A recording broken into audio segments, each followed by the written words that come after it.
Bienvenidos al taller Influencia de los excedentes hídricos en la recarga de los acuíferos. Mi nombre es Héctor Miotti, pertenezco a la regional Los Urgentes Inriville y voy a ser el moderador. Se pide tener en silencio los teléfonos. Primero vamos a tener una presentación de 20 minutos y seguidamente vamos a tener un espacio para poder realizar preguntas. La disertación estará a cargo del ingeniero Pablo Volati, ingeniero agrónomo, investigador de la experimental Marco Juárez del INTA, representante y coordinador técnico del grupo NAPAS y autor de trabajos sobre problemática hídrica en la provincia de Córdoba. Pablo.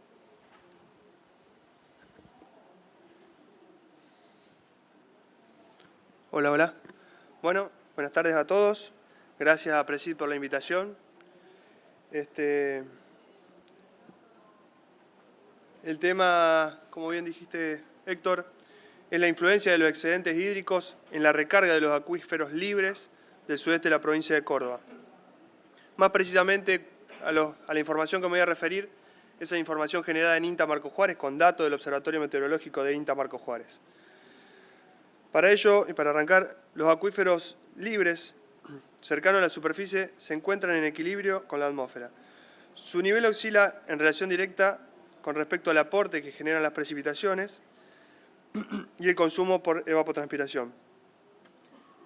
Estas oscilaciones ocurren no solamente a lo largo del año, sino que de manera interanual, y el agua, por supuesto, ingresa al suelo, puede ser evapotranspirada regresando a la atmósfera, puede ser retenida en las capas del suelo como agua posible para ser consumida por las plantas, o bien puede percolar, ¿sí?, desde la profundidad a la cual las raíces pueden acceder y puede alimentar el manto freático, puede generar una recarga.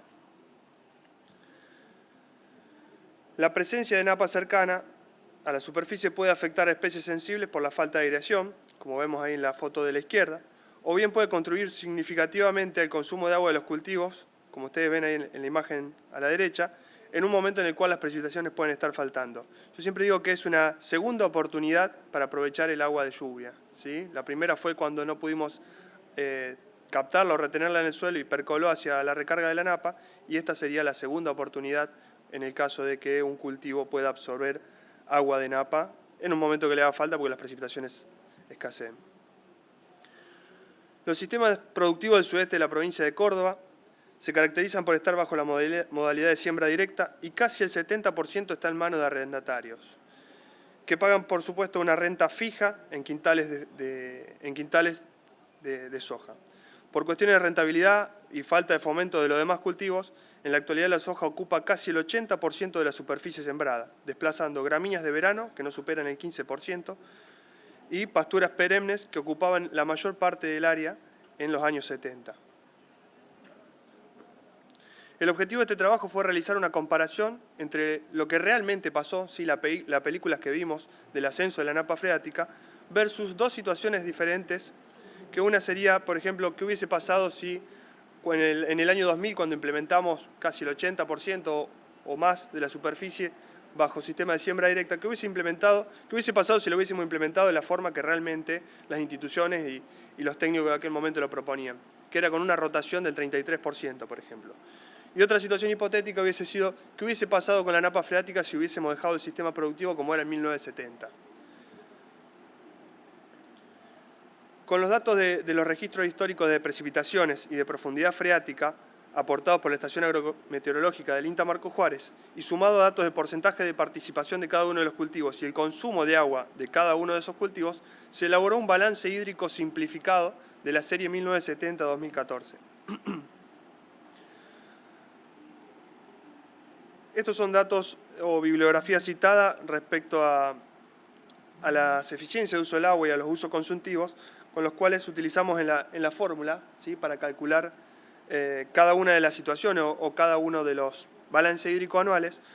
Tomamos las precipitaciones de ese año, le restamos un valor de consumo hídrico anual, que ese valor de consumo hídrico anual lo calculamos con el porcentaje de ocupación de cultivo A por el rendimiento del cultivo A dividido el uso consultivo del cultivo A, ¿sí? La sumatoria de cada uno de estos consumos hídricos anual de los cultivos nos dio el consumo hídrico total anual, al cual restarle las precipitaciones nos genera un balance hídrico.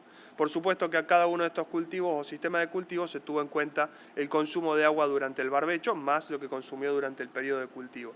De esa forma tenemos el consumo total de cada uno de los subsistemas de cultivo dentro de cada año. Ahí está el resumen.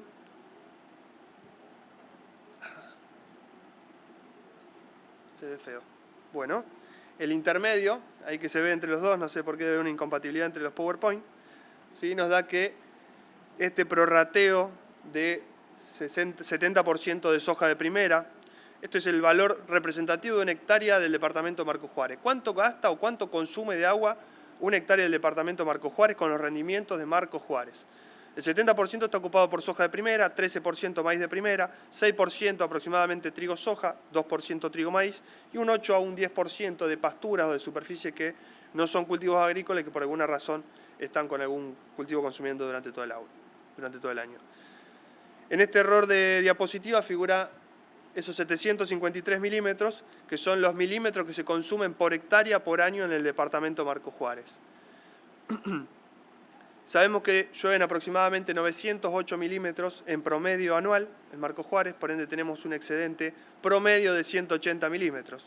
Ahora hay años como el año pasado, 2015, en el cual llovieron 1.200 milímetros, sobraron 470 milímetros. Significa que consumimos el 60% del agua que llovió. Pero también tenemos sectores que el año pasado llovieron 1.600 milímetros dentro de Marcos Juárez, hablando a no más de 20 kilómetros del experimental, en la cual sobraron 870 milímetros en un año. Casi el total de las precipitaciones que ocurren en un año sobraron el año pasado nomás. Y cuando hablábamos de ese cambio de uso del suelo, esa modificación que se fue generando, vemos que la línea punteada que ustedes ven ahí, ese es el avance, ¿sí? Mejor dicho, en el año 70 teníamos el 20% de los cultivos, de la ocupación de la superficie que era con cultivos agrícolas, y el resto eran cultivos perennes o cultivos o pasturas. Fíjense cómo fue ganando territorio los cultivos agrícolas anuales y cómo fue, por supuesto, perdiendo superficie el resto de los cultivos, ya que el área es la misma, solo que pasó de un cambio de cultivos perennes o pasturas a un cultivo anual, que principalmente en los últimos años no solamente fue agrícola, sino que, por lo que vimos al principio, fue a un solo cultivo anual, ¿sí? Bueno, en base a esta función de balance hídrico y a variación de la napa freática, encontramos este gráfico de correlación que nos muestra qué pasa con la napa freática en un año que el balance hídrico es positivo y qué pasa con la napa freática en un año que el balance hídrico es negativo. Como verán, tiene un ajuste bastante interesante, un R cuadrado de 0,8, y la fórmula varía dependiendo, bueno, más que nada la profundidad a la que se encontraba la napa en cada uno de los periodos. Esto es un análisis, como les comenté, del año 70 hasta el 2014. Esa correlación entre la variación de la napa freática y el balance hídrico es la que nos permite encontrar esa respuesta ante un cambio de sistema. Esa línea roja que ustedes ven y está bien marcada es la evolución real de la napa freática, ¿sí? Esa es la película que realmente ocurrió. Salimos de una profundidad de napa de 10,56 metros, ¿sí? Casi 11 metros, al 2014 que estaba a 1,65 metros. Pero actualmente está aún más cerca, está a menos de 1 metro. Entonces la pregunta es, ¿qué hubiese pasado si sabemos que la correlación entre el balance hídrico y la variación de la napa freática es muy estrecha, que tienen alta relación? ¿Qué hubiese pasado si, por ejemplo, en el año 2000, ¿sí? Cuando decíamos que el 80% de la superficie estaba bajo siembra directa, ¿qué hubiese pasado si lo hubiésemos utilizado de la manera que se proponía, ¿sí? Con esa rotación del 33%? Esa línea verde muestra esa evolución o esa dinámica que hubiese tenido la napa freática. Fíjense que hasta el año 2000 hubiese sido la misma, el único cambio hubiese estado en el año 2000 en el cual hubiésemos implementado esa rotación del 33% y fíjense que el resultado hubiese sido distinto. Pero también dijimos que íbamos a proponer una situación como era en el año 1970, ¿sí? En la cual el 80%, mejor dicho, el 20% era de cultivos agrícolas y el 80% restante era de pasturas. Bueno, seguramente esa línea azul es la que representaría el nivel de la napa freática o la evolución que hubiese tenido la napa freática con otro sistema de producción. Como dijimos, lo que realmente ocurrió está una napa a 1,65 metros, con una rotación aproximadamente a 5 metros, lo que significa esto que no importa si es 5,55 o si es 4 metros, lo importante es que esa agua que se consumió y se transformó en producción no hubiese sido un excedente y no hubiese generado o no hubiese agravado o no hubiese elevado el nivel de la napa freática. Y la situación de 1970 tendría una napa aproximadamente a 10 metros y medio, y vamos a lo mismo, apuntando a que ese sistema de cultivo, que el hecho de tener un cultivo consumiendo agua durante todo el año, como es en el caso de un perenne, hubiese tenido tal vez ventajas respecto al consumo de agua, como por ejemplo consumir 1.300 o 1.400 o 1.500 milímetros, versus el sistema que realmente ocurrió, que consume 730, 750 milímetros. Algunas conclusiones. En estos ambientes con influencia de napa freática menos de 4 metros se observa que los balances hídricos negativos ajustan extrayendo agua de la napa freática, alejando su nivel de la superficie, y viceversa en los años que el balance hídrico son positivos. Estos excedentes alimentan el nivel de la napa freática con diferentes respuestas dependiendo de la intensidad de las precipitaciones y la profundidad de la napa inicial o previa a la lluvia. Los excedentes hídricos pueden verse incrementados en gran medida en años con corriente Niño o con precipitaciones mayores a lo normal, como ocurrió por ejemplo en el 2014 y 2015, y con lo que analizamos no pretendemos volver a producir como en los años 1970, que un 80% de la superficie esté bajo pasturas, sino que incentivar la producción agroalimentaria pampeana para ajustar los consumos hídricos a la oferta hídrica, ¿sí? Convirtiendo estos excesos hídricos que tantos problemas nos están ocasionando en un beneficio y transformar estos problemas ambientales en producción, siempre priorizando la sustentabilidad del recurso suelo y todo lo que eso conlleva. Por ende, creo que la clave es ajustar la demanda a la oferta hídrica, más allá de las salvedades que tomamos con respecto a las distintas rotaciones. Ahora, una pregunta que cabe hacernos es, ¿alcanza con la estrategia de 100% agrícola? ¿Alcanza? Y bueno, para responderla, yo les traje acá unos gráficos en los cuales está la situación actual, 730, 750 milímetros, y qué pasaría si el 100% de la superficie del departamento de Marcos Juárez tuviese la rotación del 33%, nos iríamos a casi 800 milímetros por hectárea año. Si utilizáramos la rotación del 50% trigo-soja, 50% maíz de primera, que sería el caso del intensificado agrícola, estaríamos consumiendo casi 840 milímetros, y recién con la incorporación de un 20% de ganadero o de sectores con cultivos perennes estaríamos consumiendo más de los 908 milímetros que nos llueven. Simplemente para que empecemos a pensar que tal vez no solo con una rotación netamente agrícola nos alcance. Sabemos que en la actualidad tenemos un 8 a un 10% de superficie con pasturas, en las cuales son sectores que son ganaderos, por ende tal vez incrementando o haciendo que algunos de esos lotes que sabemos que tienen aptitud ganadera, los hemos forzado a ser agrícolas, tal vez podamos asincerarlos y volverlos a meter en un sistema ganadero o un sistema con ese 10% que nos estaría faltando de ganadería o de perenne, sin resentir los suelos clase 1. ¿Sí? Yo creo que por ese lado puede ir a ocupar la superficie ganadera. Y un poco para mostrar que el acelerador se puede ir un poquito más, incrementando la superficie de perennes a un 30%, el consumo se va a 1.026 milímetros, y incrementando una superficie de 50% con perennes, el consumo se va a 1.200. Esto es simplemente un sentido figurado para mostrar que se puede apretar el acelerador, se puede consumir más agua y se puede transformar esa agua que nos genera un problema en una oportunidad. Este es el grupo de instituciones que conforman Grupo Napas, siempre con ese eslogan de transformando el riesgo en una oportunidad. Ese es mi correo por cualquier consulta o duda que haya quedado, y de mi parte muchas gracias por la atención.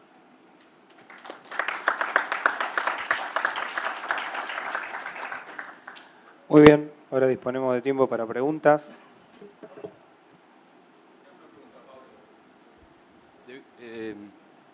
Todos sabemos que en estos últimos 2 años, en muchas zonas, venimos sufriendo más de 1.300, 1.400 hasta 1.600 milímetros, y en lo que va del año vamos entre 700 y 800.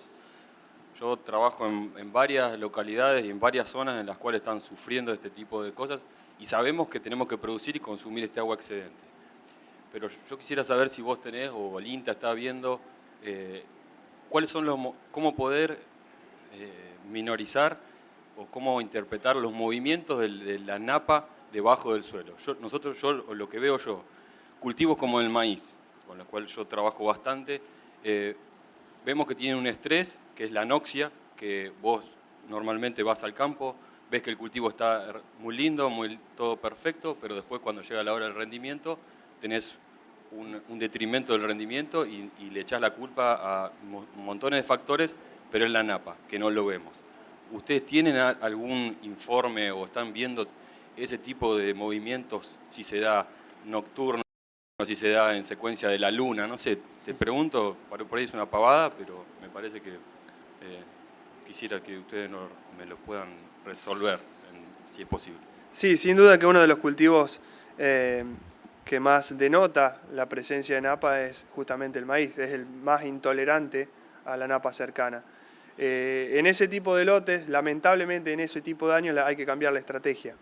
Estamos, como para que vos te des una idea, creo que nos comimos la curva, pasamos por arriba del guardarray y recién ahora estamos hablando de napa, cuando tendríamos que haber hablado de esto hace por lo menos 5 o 6 años atrás. Creo que hoy ya la maniobra es mucho más difícil de dar para salir ilesos.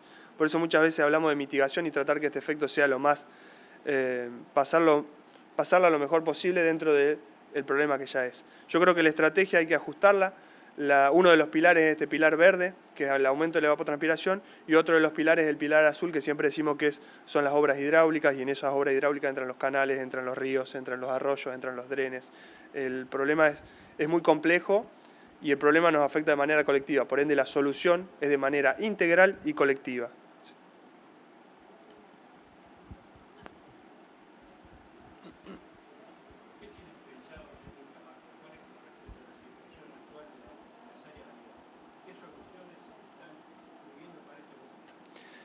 Las soluciones, como le comentaba recién, no es una sola herramienta. Lleva tiempo, como le decía, nos comimos la curva. Hoy no es fácil dar el volantazo en la cuneta y con barro, ¿sí? Hay que tratar de salir lo más ileso posible. Para eso no es una tarea sencilla, no se sale de un día para el otro. Y como le decía, la solución es integral y colectiva. Para eso estamos trabajando muchísimo con los municipios, con la provincia y con la nación, ¿sí? Por supuesto con los productores también, y con las asociaciones de productores y las gremiales de productores. La idea es abordarlo a nivel de cuenca, por eso cuando digo que la problemática es colectiva, la solución es colectiva, por ende la solución va de la mano de cuenca y no de productor individual. Sí, señor. Me parece que está sí. la chica del... No, yo te quería consultar en base a la última figura que me llamó bastante la atención, que es muy poco el cambio ahí intensificando agrícolamente. A lo mejor es porque consideraste el tema del barbecho, que uno muchas veces no lo tiene en cuenta, ese consumo que es una pérdida. Y bueno, hay productores que son netamente agrícolas, por ahí es muy difícil a lo mejor pensarlo en una intensificación ganadera. Y por ahí a lo mejor también pensar, no sé si tenés algún cálculo hecho con lo que es una intensificación a partir de 3 cultivos a lo mejor en el año en vez de 2, si se logra mejorar bastante más o seguimos más o menos en ese nivel de los 800 y algo. La de 3 cultivos en 2 años, en 2 años decís vos, 50% trigo soja, 50% maíz. Sí, o a lo mejor una soja de tercera, o sea, intensificar, buscarle no sé cómo es en tu zona, pero a veces en un año y medio, digamos, te entran 3, de alguna manera, qué sé yo, tratar de intensificar lo más que se pueda, pero agrícolamente. Bueno, hay que medirlo. Yo eso de una soja la verdad que no lo he visto en mi zona. Sí he escuchado que algún caso lo ha hecho, pero no, por ahí no es el representativo de toda la zona, por eso no lo he estudiado. No obstante, creo que no es tanto esfuerzo más pasar o incrementar ese 10-12% de ganadería, porque no estamos hablando que tiene que ser sí o sí en suelos clase 1, sino que puede ser en lotes que realmente eran ganaderos, que tienen aptitud ganadera, pero que por ahí los estamos forzando a un sistema que no es el que le corresponde. Por lo menos lo que yo conozco de mi zona, conozco muchos lotes que sé que tienen aptitud ganadera, que los estamos forzando y estamos explotándolo de una manera que no corresponde, de una manera que no corresponde, de una manera que no se la están tolerando. Claro, mi pregunta va porque ponerle, yo lo veo mucho, yo soy de Santa Fe y lo veo mucho hacia el sur de Santa Fe, lo que es la zona de Galvez y alrededores, departamento San Jerónimo sería, y los suelos son clase 1, no son suelos ganaderos y hay problemas de napa igual. Entonces, Claro, en las zonas que son más netamente agrícolas, el excedente es mayor, por ende claro, el problema no es es mayor. una cuestión de estar forzándolo, Lo importante, sino de lo que hablaba el señor del manejo de perfecto. cuencas y demás. Lo importante de todo esto es ganarle al balance hídrico ajustando la demanda hídrica a la oferta hídrica. Después, si vos lo querés hacer con cultivo de cobertura, el cultivo de cobertura pastorearlo y atrás de ese cultivo de cobertura, lo importante es ganarle al balance hídrico o ajustar la demanda hídrica a la oferta hídrica. Después, estamos en una democracia productiva en la cual hoy todavía nos permiten producir o sembrar lo que queremos, la variedad que queremos, la fecha de siembra que queremos. Hay otros países que no tienen esa posibilidad. Por el momento tenemos esa capacidad artística de elegir o de aumentar el consumo de la manera que queremos. Podemos aprovecharlo y podemos hacer cualquier tipo de esa herramienta que vos mencionabas. Gracias.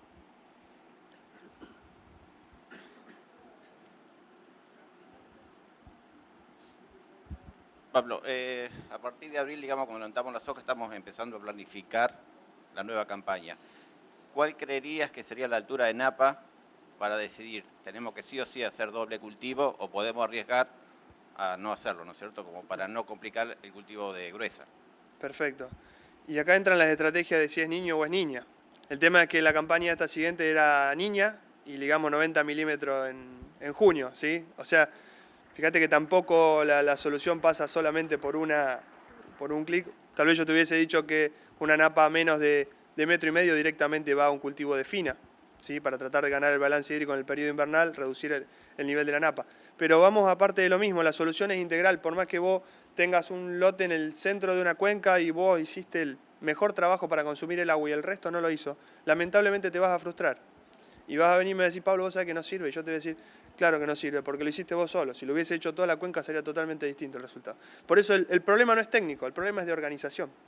Está clarísimo, hay que aumentar el consumo, hay que transformarlo en producción. Tenemos, mirando hacia el futuro, tenemos una oportunidad enorme, argentinos. El tema es organizarnos.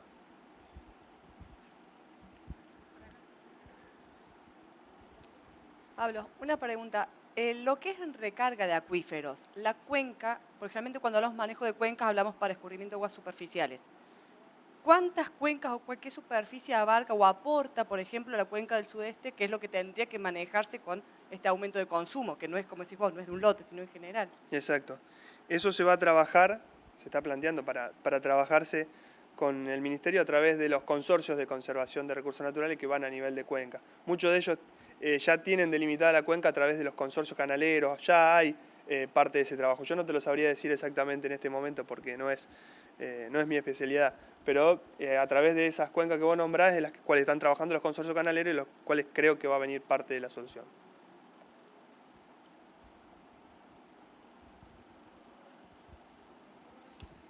Perdona, no quiero ser la cola del diablo, pero hace poquito, hace unos días, leí un trabajo que hacía un cuestionamiento a este sistema del consumo de agua solamente. Es decir, están planteando de que hay que conocer el movimiento realmente de las napas en función de la topografía, de la morfología del sitio y demás, que tiene mucha importancia. No sé qué opinión tenés vos de eso. Sí, señor, es real. Cuando uno intensifica el sistema de rotaciones, tiene algunos aspectos positivos y otros que tal vez no son los que esperábamos. Por ejemplo, la recarga o el nivel de infiltración. ¿Sí? La que un colega que está acá hizo un trabajo excelente esta mañana explicándolo. Ojo que intensificando y aumentando la rotación, también estamos aumentando la infiltración. Por ende, lo que nos llueve, ¿sí? Lo que me llueve en mi campo, que debería ser responsabilidad mía de captarlo y contenerlo, si yo no tengo una buena rotación o tengo escasa cobertura y tengo baja infiltración, el agua se me va hacia el sector más bajo y yo estoy bárbaro. Cuando yo tengo una alta rotación, la capacidad de infiltrar agua de este suelo es mucho mayor. Por ende, es un arma de doble filo. Estoy beneficiándome por un lado, pero estoy obteniendo este otro tipo de resultados, ¿sí? Que sería el que corresponde. El agua que me cae a mí es mía y es mi responsabilidad, ¿sí? Por ende, es verdad. Otro tema es lo que usted decía de que a veces no todo el agua de napa que llega a un lugar o que está en un lugar es propia de ese sector. En este caso, en el caso de Marco Juárez puntualmente, casi el 80% responde al balance hídrico, ¿sí? O sea, ¿hay agua que viene de afuera? Seguramente hay agua que viene de afuera, ¿sí? Pero hasta este punto es la parte más chiquita, encarguémonos de la parte más gruesa y después podemos ir afinando. Hay sectores en los cuales el agua que viene o la recarga que viene de afuera es en gran proporción, por ende el sistema de solución puede ser distinto. Sistematización, canales, bueno, otro tipo de herramientas. Pero sí, hay. Es válido. Pablo, yo te quería hacer una pregunta aclaratoria y un par más de preguntas. La aclaratoria es que nos repitas qué es ese intensificado agrícola. 50% trigo soja, 50% maíz de primera. Maíz de primera. Bueno, y las otras dos preguntas serían, ¿qué pasa si ahí ponemos cultivos de cobertura? Y corriendo un poco el tema, vos decís que es el manejo integral. ¿Cuál es la propuesta del INTA en cuanto a ese manejo de las cuencas? Bien, la respuesta a la primera pregunta, ¿qué pasa si le metemos un cultivo de cobertura? Aumenta el consumo de agua, ¿sí? No gran locura, pero aumenta porque estás reemplazando un barbecho de 160 milímetros por un cultivo de 250, cultivo de cobertura de esos 250 milímetros medido por mis colegas de INTA, Marco Juárez, Cristian Cazorla y Tomás Baigorria. Por ende aumenta, se incrementa un poquito, pero tampoco es la solución en cuanto a consumo de agua. Justamente los chicos lo han estudiado muchísimo en cuanto a la biomasa que se genera con pocos milímetros a los cultivos de cobertura. Hay un trabajo muy lindo que salió ahora, que está en la página de INTA, que justamente tiene en cuenta no solamente los aspectos ecológicos y productivos, ambientales y productivos, sino que también la parte económica de margen bruto, en la cual incorpora este tipo de rotación y el margen bruto. Más que nada para dejar de mirar tal vez qué rotación o qué margen me entrega solamente un trigo puntual o una soja puntual y mirarlo como una rotación. A ver, este sistema de rotación, ¿es más o menos rentable? Para que acá me está entrando plata en diciembre, en el otro me estaba entrando plata solamente en marzo o abril. Bueno, empecemos a mirarlo y empecemos a utilizar la cabeza y justamente empecemos a utilizar la formación que hemos recibido los técnicos para explayarnos y para justamente utilizar estas estrategias para que nos beneficien y no para que nos perjudiquen, simplificándolo. Con respecto a la segunda pregunta, la mirada del INTA. La mirada del INTA es de forma, como dijimos, integral y colectiva. Para eso trabajamos no solamente en generar algunas propuestas o herramientas como esta, sino que también en difundirlo y en trabajar en conjunto con el pilar azul y el pilar verde.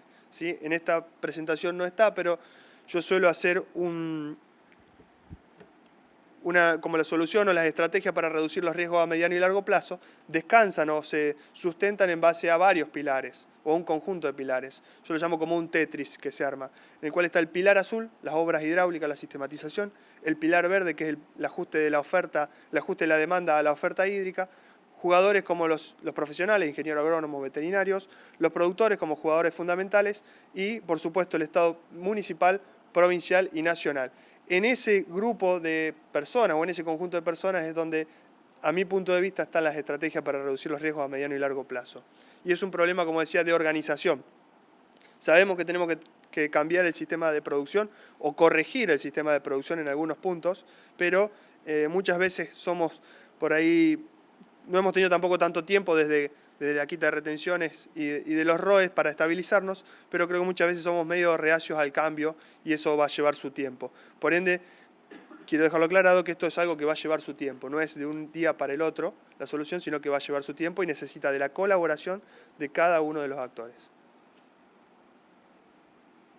Sí, no, algo más de lo que veo yo de introducir ganadería, que además teniendo ganadería en los bajos renegás menos con la sembradora y la cosechadora. Y después, si podías contar la experiencia que tuviste en la charla de Arias, que hablaste del canal y medías la napa de un lado y del otro, ¿en cuánto era la influencia de un cultivo de cobertura o de invierno en 100 hectáreas y a medida que iba aumentando la superficie? Bien, esa es otra presentación, otra charla, pero ya que la preguntaba. Bueno, bárbaro. Más que nada, haciendo énfasis al tema del canal, en uno de los canales, ahora estamos repitiéndolo en otro canal nuevo, para medir la influencia del canal sobre la napa freática, porque todos sabemos que el canal para sacar el agua del nivel del suelo hacia arriba, o sea, los anegamientos, es una herramienta excelente, siempre y cuando haya donde tirar el agua, ¿sí? Y por supuesto siempre a través de un consorcio canalero, que nosotros en Córdoba tenemos la ley de consorcios canaleros. Segundo, una vez que sacamos el agua de anegamiento, del agua del nivel del suelo hacia arriba, nos queda el agua de napa, ¿sí? Esa agua de napa, mucha gente piensa que con canales la vamos a deprimir y la vamos a sacar y vamos a solucionar el problema y vamos a poder seguir con el mismo sistema de producción. La realidad es que el canal, por lo menos lo que nosotros hemos podido medir, tiene una influencia entre 200 y 300 metros de depresión de napa. Hubiese estado muy bueno mostrar la imagen de cómo, a medida que uno se acerca al canal, el nivel de la napa empieza a verse disminuido, ¿sí? Pero la realidad es que si un canal, con la cantidad de dinero que cuesta, con el tiempo que lleva a hacerlo y con el despiole que lleva a hacerlo, me reduce o me genera una depresión de napa hasta 200 metros o 300 metros a cada uno de los sectores a cada uno de los lados, es como que es ineficiente, ¿sí? Yo siempre lo comparo como tener un tractor de 250 caballos y está sembrando con 3 surcos. Es como que o le ponemos más surco o reducimos el tractor. Y la influencia que vos me consultabas respecto a qué pasaba de un lado y del otro del canal, del lado derecho del canal teníamos un lote en barbecho, del lado izquierdo del canal teníamos un lote que estaba en trigo, ambos del mismo productor. Diferencia de cota había 3 centímetros medido con el nivel óptico, un feriatímetro a 200 metros y uno a 200 metros dentro del cultivo de trigo, ¿sí? Para comparar una estrategia con la otra, y la realidad es que encontramos que la napa estaba a 70 centímetros a 200 metros del canal hacia la derecha en el lote que estaba en barbecho y a 1,20 metros en el lote que estaba a la izquierda, que tenía un cultivo de evapotranspirando que ya había llegado hasta en Cañazón. Eso simplemente para mostrar que la diferencia de profundidad de napa entre un sector y otro era explicado por la diferencia de evapotranspiración, ¿sí? Por la velocidad a la cual había ido uno versus la otra, si lo queremos comparar de esa forma. Y el canal tenía un pelo de agua de 1,10 metros, por ende tenía máquina para sacar agua, ¿sí? Y esa influencia es solamente la evapotranspiración. ¿Y la otra que me preguntaste? Bueno, esa no es mía, esa es de Esteban Jovashi, ¿sí? La cual me permitió difundir su información. Esteban Jovashi es un investigador del CONICET, al cual yo sigo muchísimo. Él dice que una depresión de napa en el centro de un lote de 50 centímetros demora en recuperar el nivel inicial una vez que se corta el consumo de agua de ese cultivo, dependiendo de la superficie, demora. Por ejemplo, si son 100 hectáreas, demora 3 semanas en recuperar el nivel inicial. Por ende, no sirve de nada que un solo productor, sea de 100 o de 200 hectáreas, trate de solucionarlo solo. Si la cuenca ya es de 5.000 hectáreas, demora 3 meses. Ahora ya si son más de 160.000 hectáreas, demora 1 año. Y eso es por lo que yo les proponía que la solución tiene que ser colectiva, ¿sí? Porque no sirve de nada que un solo productor en el centro o en el medio de una cuenca haga tal vez hasta tambo para consumir mayor cantidad de agua, porque la masa de agua del resto va a contagiar, como dice Esteban, a la masa de agua o al agua que tiene en el suelo ese productor y no va a alcanzar con la estrategia. Por eso la solución es integral y es colectiva. Es integral porque no solamente se basa de la evapotranspiración, y es colectiva porque no lo puede hacer solamente una persona, tenemos que hacerlo entre todos. ¿Alguna pregunta más? Muy bien, damos por concluido el taller, le agradecemos la presencia y a Pablo.